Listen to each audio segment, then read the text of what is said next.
Congress senior నేత జగ్గారెడ్డి మీడియాతో మాట్లాడుతున్నారు. లైవ్ ద్వారా చూద్దాం.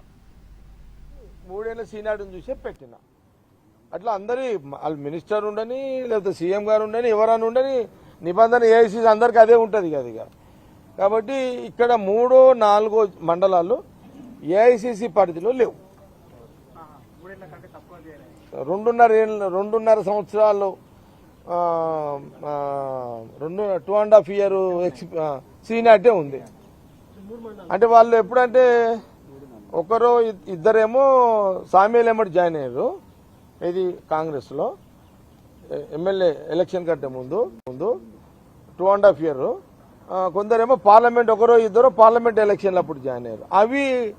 అది నేను మొన్న సామీలకి ఎమ్మెల్యేకి చెప్పినా, డీసీసీ ప్రెసిడెంట్ ఉండే ఇది ఉంది, మరి దీన్ని ఎట్లా సవరణ చేస్తావు చేసుకోవాలి నువ్వు అనేది కూడా చెప్పినది. అది ఎట్లా ఏఐసీ డైరెక్షన్ అయితే కాదనం కదా, నేను రిపోర్ట్లో రాస్తుంటే అనేది అప్పీల్ పెట్టుకున్నాడు.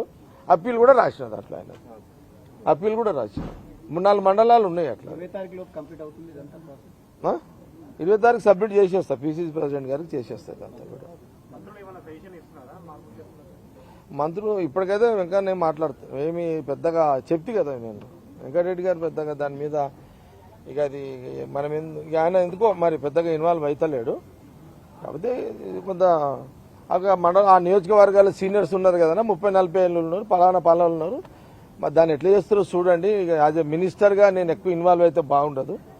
ఇక అన్న నేను సీనియర్ నాయకుడిని, నేను దీంట్లో నన్ను పెద్దగా ఇబ్బంది పెట్టద్దు కొంత అని చెప్పి వారి అభిప్రాయం అనమాట.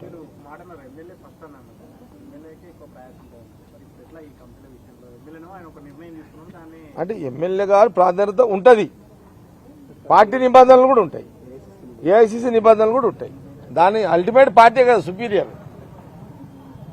అల్టిమేట్ పార్టీ చెప్పింది తినాలి కదా అందరము. పార్టీ చెప్పింది తినాలి. ఆడ ఇక నేను నువ్వు అంటే కాదు కదా. ఇక అట్లే ఇప్పుడు ఇక తుంగదూడటానికి కాదు, నేను జనరల్గా చెప్తున్నా. గెలిస్తే 4.5 ఏళ్ళు మాది నడుస్తుంది, బీఫాల్ ఇచ్చేటప్పుడు ఏఐసీసీ పీసీసీ నడుస్తుంది. ఆడ జగ్గారెడ్డి అని ఉండని ఇంకెవరని ఉండను. ఆడ నేను ఒక నియోజకవర్గం చెప్తలేను, ఈ జనరల్ పాలిటిక్సే అంత కదా. కాబట్టి అది అట్లా మనం అన్నిటికీ సుపీరియర్ అనుకుంటే కూడా కాదు. అట్లా అది నేను ఓవరాల్గా కాంగ్రెస్ రాష్ట్రం దృష్టిలో పెట్టుకొని మాట్లాడుతున్నా, ఒక నియోజకవర్గం నుంచి మాట్లాడతలేను. విన్నారా? ఎమ్మెల్యే గెలిస్తే 4.5 ఏళ్ళు హీరోనే, బీఫాల్ ఇచ్చేటప్పుడు మళ్ళీ అసలు కథ ఆడుంటుంది. మళ్ళీ ఆడంతా కట్టు పెట్టాలంటే నాది కూడా పెట్టేస్తారు ఎంతసేపు కదా. కట్టు పెట్టినాక నేనేం చేస్తాం మళ్ళా? జనరల్ గా మాట్లాడుతున్నా, ఒక కాన్షియన్స్ గురించి కాదు. అది ఇప్పుడు నా కాన్షియన్స్ గురించే చెప్తున్నా మీకు ఎగ్జాంపుల్. అట్లా నేను ఎవరి కోసం ఇంకా వ్యక్తులు వేరేల కోసం చెప్తలేను. అది కానీ విన్నా. రేపు పనితీరు ఎమ్మెల్యేలో బాగాలేదనుకో, పని లేదు ఎమ్మెల్యే గెలవాడు అని ఉందనుకో, సీఎం గారికి ఇంటెలిజెన్స్ రిపోర్ట్స్ ఉందనుకో, ఆయన కూడా కట్టు పెట్టవచ్చు.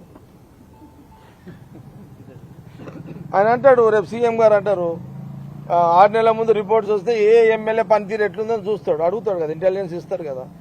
సరే ఎమ్మెల్యేని పెడితే ఇప్పుడు సపోజ్ నాదే, ఇక నేను వేరేల కోసం చెప్పా. ఇప్పుడు జగ్గారెడ్డి ఉన్నది, జగ్గారెడ్డికి ఇస్తే గెలిచినట్లేదు అని కూడా ఇంటెలిజెన్స్ రిపోర్ట్ ఇచ్చారు అనుకో, ఆయన కూడా అడుగుతాడు, సార్ జగ్గారెడ్డికి ఇస్తే గెలిచినట్లేదు, మరి వేరే వాళ్ళకి ఇస్తే బయట పట్టేట్టున్నది, మరి ఏం చేద్దామని అంటే, మరి రేపు గవర్నమెంట్ రావాలంటే నాకు కూడా కట్టు పెడతాడు. ఏముందా?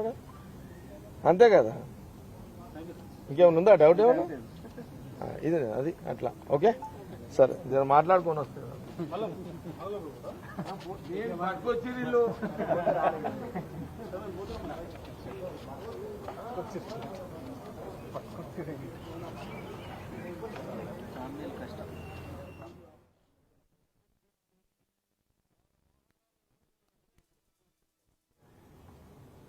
తుంగ తీరితే అదొక పార్ట్ అంతే, అదేం పెద్ద పార్ట్ కాదు కదా అది.